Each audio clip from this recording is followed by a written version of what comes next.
नमस्कार, वंदे मातरम। मैं आपका अपना दोस्त वीर सिंह फिर से हमारे चैनल में एक बार स्वागत करता हूं। दोस्तों, राजेंद्र मूरख ने अपना पर्चा तो भरा, बाहरी उम्मीदवार होने के कारण एक जिस लेवल पे समर्थन मिलना चाहिए वो वास्तविक रामटेक के लोगों से उतना अभी नजर नहीं आ रहा है।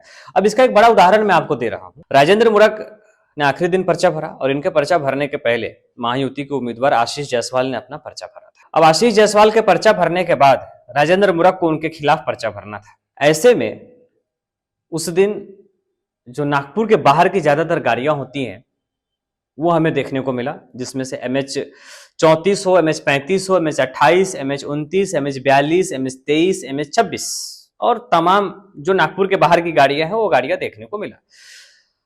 आपको बता दूं कि राजेंद्र मूरख अपने कांग्रेस ग्रामीण के अध्यक्ष रहे हैं। अभी उन्होंने पार्टी से बंडखोरी किया, पार्टी के साथ धोखा किया और अभी वो उम्मीदवार हैं। और गौरतलब है कि अध्यक्ष होने की वजह से कुल 13 तालुका जो नागपुर जिले के हैं, जैसे कि भीवापुर हो गया, खास करके उमरेड हो गया, कुई हो गया, इनके अलावा अन्य जो तालुका है उन सभी तालुकाओं के पदाधिकारियों को इन्होंने पकड़ा और सबको एक टारगेट दिया और उस टारगेट के हिसाब से यहाँ पे लोगों को बुलाया गया। यानी कि उम्मीदवार बाहर के हैं, ये भी तो चर्चा का विषय है ही, साथ ही भीड़ जमा करने के लिए लोगों को भी बाहर से बुलाया गया। इतना ही नहीं, बल्कि रामटेक विधानसभा के ग्रामीण इलाकों से कई मजदूर को रोजंदारी से यानी कि मजदूरी देकर के पैसा देकर कर भी बुलाने का काम किया गया है, सूत्र बताते हैं। जब हम इसके तह तक गए तो कुछ सच्चाई पता चला जो आप तक लेकर आ रहा हूं। पैसे वाटप भी नाही झालं? किती दिले? हजार रुपये तेरे को नहीं खाया तो तू फुकटात साला कामच नाही करा कोणाचं. खर्च पाणी होईल, साहेब पाणीचं खर्च. हजार रुपये. अरे 500 रुपये रोज पडला. चांगले पडले मग. नाही, आपल्याला काय पैशाचे मतलब आहे, बाकी काही नाही करा. हा, अपने को क्या करना है, बस पैसे आ रहे जा तिकडे. बत्ती हो जाए और चलते होने वाला काम करो. राजेंद्र भाऊ मुळात काय बोलतोय सगळे त्याला गाडी असं बसवून असं पैसे देऊन का जबरदस्ती आणलाय. हो चला म्हणे, हो पैसे देऊन का बोललो, पैसे देत तसं टाकू येतो. आज काय सुरू पाहिजे घरी बहुत बोलले कपडे बदलवले एक जबरदस्ती आणले गाडी बोलली. हो पैसे देतो म्हणे. हो पैसे देतो म्हणे असं. हो चांगलं देते का. इतना ही नहीं, लोगों से पूछा गया कि तुम किसके रैली में आए हो, तो वो ठीक से नाम तक नहीं ले पा रहे थे। किसके समर्थन में आए थे यहाँ पर? जो आ रहे साहब उनके समर्थन में आए. किसके समर्थन में? राजेंद्र मुडके साहब.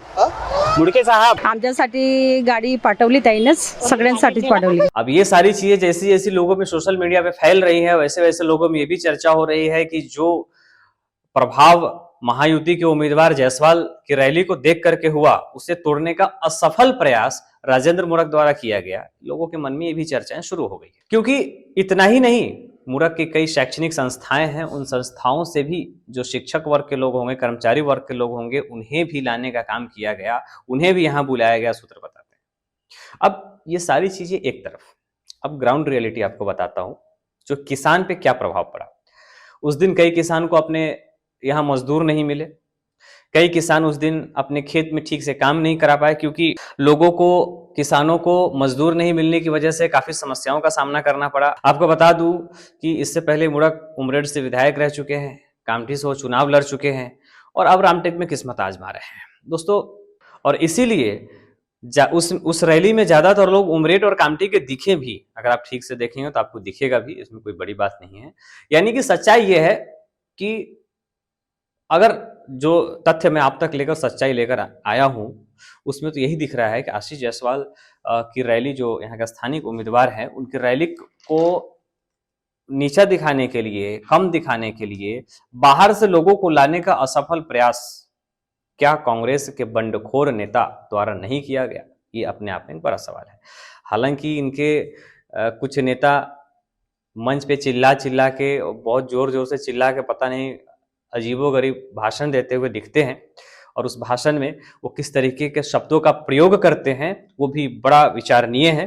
वो भी हम आप तक अगले एपिसोड में लेकर आएंगे, हमारे साथ बने रहे। सिर्फ सच, चुनावी तथ्य को लेकर मैं आप तक लेकर आया हूं, लेकर और लेते आते रहूंगा, हमारे साथ बने रहे। जय हिंद।